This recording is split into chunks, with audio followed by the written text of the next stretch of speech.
ದಿನನಿತ್ಯ ನಮ್ಮ ಕೆಲಸಗಳಿಗೆ ನಾವು ಜಾಸ್ತಿ ಡಿಪೆಂಡ್ ಆಗಿರೋದು ಈ ಆಟೋ, ಓಲಾ, ಊಬರ್ಗಳ ಮೇಲೆ, ಅಂದರೆ ಅಗ್ರಿಗೇಟರ್ ಪ್ಲ್ಯಾಟ್ಫಾರ್ಮ್ಸ್ಗಳ ಮೇಲೆ. ಈಗ ನಾನು ಎಲ್ಲಾದರೂ ಸ್ಕೂಲಿಗೆ ಹೋಗಬೇಕು ಅಥವಾ ಕಾಲೇಜಿಗೆ ಹೋಗಬೇಕು ಅಥವಾ ಎಲ್ಲಾದರೂ ಶಾಪಿಂಗ್ ಹೋಗಬೇಕು, ದೇವಸ್ಥಾನಕ್ಕೆ ಹೋಗಬೇಕು, ಹಾಸ್ಪಿಟಲಿಗೆ ಹೋಗಬೇಕು, ಎಲ್ಲೇ ಹೋಗ್ತಿದ್ದೀವಿ ಅಂತಂದರೂ ಕೂಡ ನಾವು ಜಾಸ್ತಿ ಬುಕ್ ಮಾಡ್ಕೊಳ್ಳೋದೇ ಈ ಅಗ್ರಿಗೇಟರ್ ಪ್ಲ್ಯಾಟ್ಫಾರ್ಮ್ಗಳನ್ನು ಬಳಸ್ಕೊಂಡು. ಓಲಾ, ಊಬರ್, ನಮ್ಮ ಯಾತ್ರಿ, ರ್ಯಾಪಿಡೋ ಈ ರೀತಿಯಾದಂತಹ ಪ್ಲ್ಯಾಟ್ಫಾರ್ಮ್ಗಳನ್ನು ಬಳಸ್ಕೊಂಡು ಆಟೋಗಳನ್ನು, ಬೈಕ್ಗಳನ್ನು, ಕ್ಯಾಬ್ಗಳನ್ನು ನಮ್ಮ ಮನೆ ಬಾಗಿಲಿಗೆ ಬುಕ್ ಮಾಡ್ಕೊಳ್ತೀವಿ. ಈಗ ಏನಕ್ಕಪ್ಪ ಈ ಅಗ್ರಿಗೇಟರ್ ಪ್ಲ್ಯಾಟ್ಫಾರ್ಮ್ಗಳು ಅಷ್ಟರ ಮಟ್ಟಿಗೆ ಬೆಳೀತಿದೆ ಅಂತ ಹೇಳಿದ್ರೆ, ನಾವು ಆಟೋಗಳನ್ನು ಹುಡ್ಕೊಂಡು ಹೋಗೋ ರೀತಿಯ ಪ್ರಾಬ್ಲಮ್ ಇಲ್ಲ, ಅಥವಾ ಕ್ಯಾಬ್ಗಳನ್ನು ಹುಡ್ಕೊಂಡು ಹೋಗುವಂತಹ ಅವಶ್ಯಕತೆ ಇಲ್ಲ.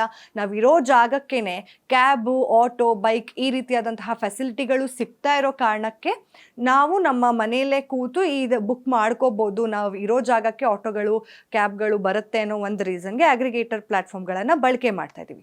ಆದರೆ ಇದಕ್ಕೆ ಒಂದು ಹೊಸ ರೂಲ್ಸ್ ತರಬೇಕಂತ ಹೇಳಿ ಈಗಾಗಲೇ ರಸ್ತೆ ಸಂಚಾರ ಮತ್ತು ಹೆದ್ದಾರಿ ಸಚಿವಾಲಯ ಈಗ ಒಂದು ಎಚ್ಚರಿಕೆಯನ್ನು ನೀಡ್ತಾ ಇದೆ ಈ ಅಗ್ರಿಗೇಟರ್ ಪ್ಲ್ಯಾಟ್ಫಾರ್ಮ್ಸ್ಗಳಿಗೆ. ಏನಪ್ಪ ಆ ಎಚ್ಚರಿಕೆ ಅಂತ ಹೇಳಿದ್ರೆ, ನೀವು ಪ್ರಯಾಣಿಕರ ಮೇಲೆ ಯಾವುದೇ ರೀತಿಯಾದಂತಹ ಒತ್ತಡವನ್ನು ಹಾಕುವಂತಿಲ್ಲ. ಏನಕ್ಕೆ ಒತ್ತಡ ಹಾಕ್ತಾ ಇದ್ದೀರಾ?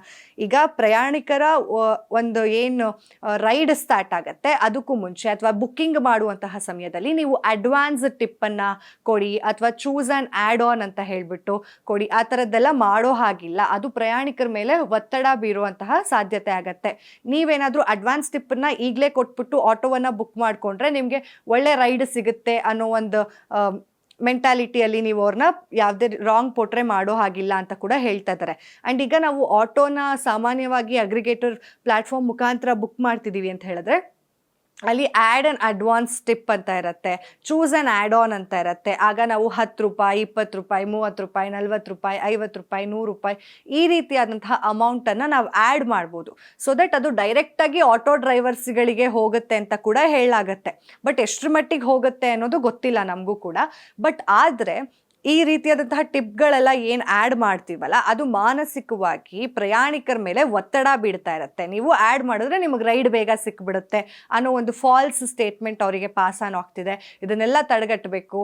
ನೀವು ಆ ರೀತಿಯಾದಂತಹ ಅಂದರೆ ಆ್ಯಡ್ ಆ್ಯಂಡ್ ಅಡ್ವಾನ್ಸ್ ಟಿಪ್ ಅಂತ ಹಾಕಂಗಿಲ್ಲ. ಅದರ ಜೊತೆಗೆ ಪ್ರಯಾಣಿಕರು ಅವರು ಟಿಪ್ಪನ್ನು ಕೊಡ್ಬೋದು ಡ್ರೈವರಿಗಳಿಗೆ, ಅದು ರೈಡ್ ಮುಗಿದ ನಂತರ. ಅದಕ್ಕೂ ಮುಂಚೆ ನೀವು ಯಾವುದೇ ರೀತಿಯಾದಂತಹ ಟಿಪ್ಗಳನ್ನು ಕಲೆಕ್ಟ್ ಮಾಡೋ ಹಾಗಿಲ್ಲ ಅಂತ ಹೇಳಿ ಈಗಾಗಲೇ ಖಡಕ್ ಎಚ್ಚರಿಕೆಯನ್ನು ನೀಡಿದೆ.